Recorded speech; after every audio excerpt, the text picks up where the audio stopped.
Well, there were two very interesting meetings in Canberra today about one of the most important political issues around, the carbon tax. But there are no pictures, no statements, and nobody's talking on camera. Political editor Chris Yorwin is standing by in Canberra. Chris, why the secrecy? Good question, Lee. Everyone that we spoke to in the industry declined to be interviewed, saying that they wanted to negotiate in good faith and that these are sensitive talks. So let's go with that, but there's plenty of debriefing going on behind the scenes. Chris, last time the government and business had meetings around this matter, there were quite different accounts as to how the meetings went. What about this time? A bit of the same by the sound of it, I think. The government admits the meetings are still robust, but they say there was less heat and more light this time. They credit that with getting down to some of the nitty-gritty questions about how the tax will work and how emissions-intensive industries will be compensated. At the meeting with coal, the government's message was that coal mining will be included in the tax. The coal industry's view is that the two sides then are miles apart and going nowhere.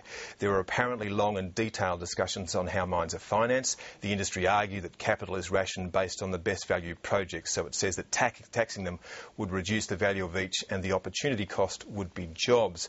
The government also apparently made it clear that the tax will apply to the methane emissions that escape from mines, and the coal industry says that there's no technology that will capture what's called fugitive emissions and that they claim that that's exempted in Europe. So, Lee, there's still no joy in Mudville. This argument has a long way yet to run and clearly it won't stay private.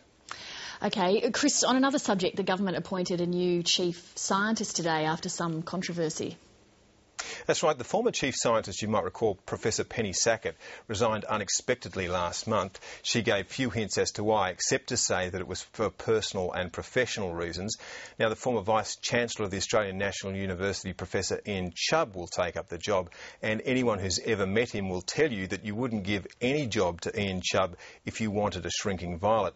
He's likely to loom as large in this role as he did in all his others, and he hasn't been afraid to take on governments in the past. I spoke with the new chief scientist a short time ago. Professor Ian Chubb, congratulations. Thanks, Chris. What does a chief scientist do? Well, I think that what we do is lift as high as we can get the priorities for science in Australia.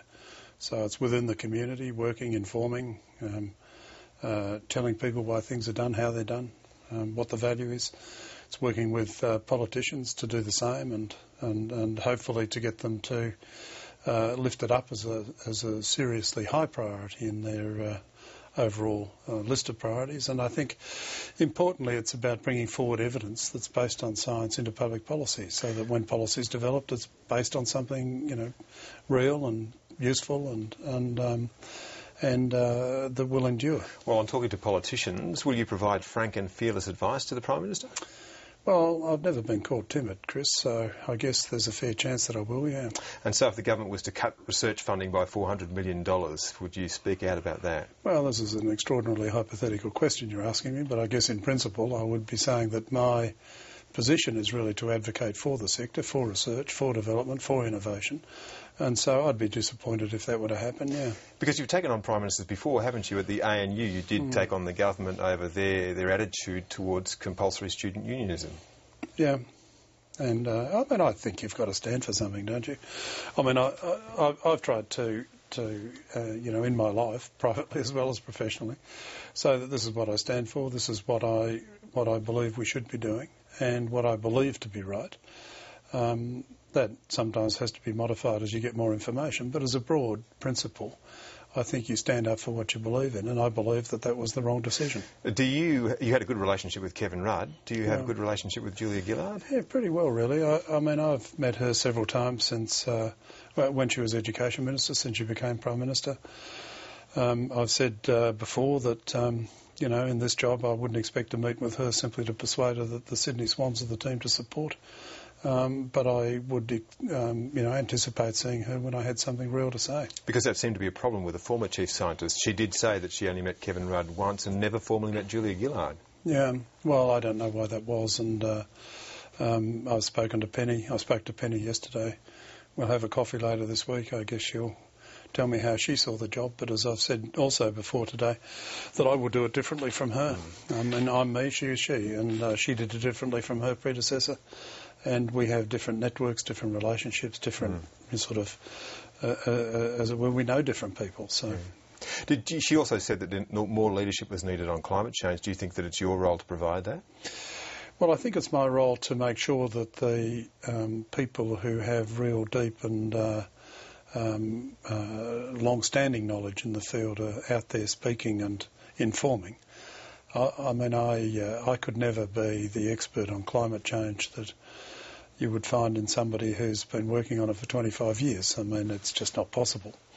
But I think knowing where those people are, ensuring that they have a platform, and knowing where the people are who oppose their views. I mean, I think science is improved by robust but civilised debate. I think we lost a bit of civility in the debate from time to time, and I think I would like to see people who have knowledge, who have their views, put it out there, debate it, and ultimately improve our knowledge. So you'll be encouraging them to step forward? Yeah.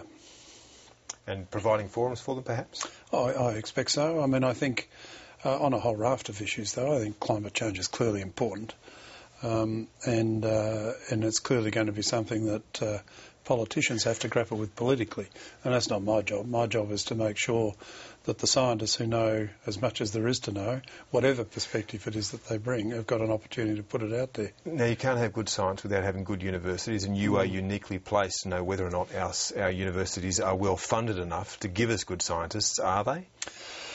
Well, I think that the best of our scientists are fantastic. I think the best of our science students are simply unbelievably good.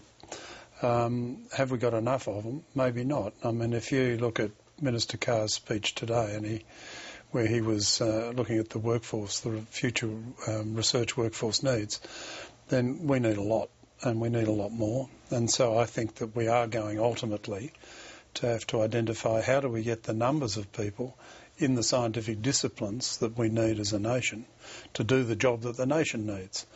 And that does require planning. It does require a bit of thinking through. It does require probably orientation of funding at some point in the future, because there's no point just having people who do something that's there to be done. I mean, we've got to aim for the stars, really, Chris. I mean, it's an old cliche, isn't it? But if we're aiming for the horizon, we can reach it. If we're aiming for well beyond the horizon, we've got to stretch to do it. That's where we've got to be. Ian Chubb, I'm sure we'll speak again. Good luck. Thanks very much, Chris. Pleasure. Thank you. Thank you.